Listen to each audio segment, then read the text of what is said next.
ഒമാനിലെ shopping മാളുകളിലും retail ഔട്ട്ലെറ്റുകളിലും ഒറ്റത്തവണ ഉപയോഗിക്കാവുന്ന പരിസ്ഥിതി സൗഹൃദ ബാഗുകൾ ഉപഭോക്താക്കൾക്ക് സൗജന്യമായി നൽകണമെന്ന് വാണിജ്യ വ്യവസായ മന്ത്രാലയം. ചില വാണിജ്യ സ്ഥാപനങ്ങൾ പണം ഈടാക്കിയാണ് ഇത്തരം ബാഗുകൾ നൽകുന്നതെന്ന് ശ്രദ്ധയിൽപ്പെട്ട പശ്ചാത്തലത്തിലാണ് നിർദ്ദേശം.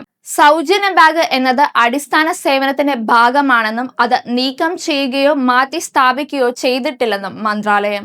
ഒമാനിൽ പ്ലാസ്റ്റിക് ഷോപ്പിംഗ് ബാഗുകളുടെ നിരോധനം വ്യാപിപ്പിക്കുകയാണ്. ജൂലൈ 1 മുതൽ കൂടുതൽ മേഖലകളിൽ നിരോധനം പ്രാബല്യത്തിൽ വന്നിരുന്നു. ഒറ്റത്തവണ ഉപയോഗിക്കുന്ന പ്ലാസ്റ്റിക് ബാഗുകളുടെ നിരോധനത്തിന്റെ 3ാം ഘട്ടമാണിത്. പഴം, പച്ചക്കറി കടകൾ, പാക്കേജിംഗ് യൂണിറ്റുകൾ, പലചരക്ക് കടകൾ, മിഠായി ഫാക്ടറികൾ, മധുര പലഹാര കടകൾ, ഗിഫ്റ്റ് കടകൾ, ബേക്കറികൾ, ബ്രെഡ്, പേസ്ട്രി, മിഠായി ഔട്ട്ലെറ്റുകൾ എന്നീ മേഖലകളിൽ പ്രവർത്തിക്കുന്ന സ്ഥാപനങ്ങളിലാണ് പുതുതായി പ്ലാസ്റ്റിക് ഷോപ്പിംഗ് ബാഗുകൾക്ക് വിലക്ക് പ്രാബല്യത്തിൽ വന്നത്. സ്ഥാപനങ്ങൾക്കും വ്യക്തികൾക്കുമെല്ലാം ഉത്തരവ് ബാധകമാണ്.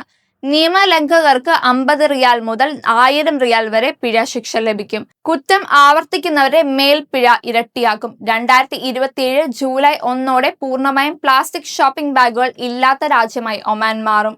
ഹറീം നിയമം ലംഘിച്ച പ്ലാസ്റ്റിക് ഇറക്കുമതി ചെയ്യുന്നതും കുറ്റകരമാണ്. ഇത്തരക്കാരിൽ നിന്ന് 1000 റിയാൽ പിഴ ഈടാക്കും. നിയമലംഘനം ആവർത്തിച്ചാൽ പിഴ ഇരട്ടിയാക്കും.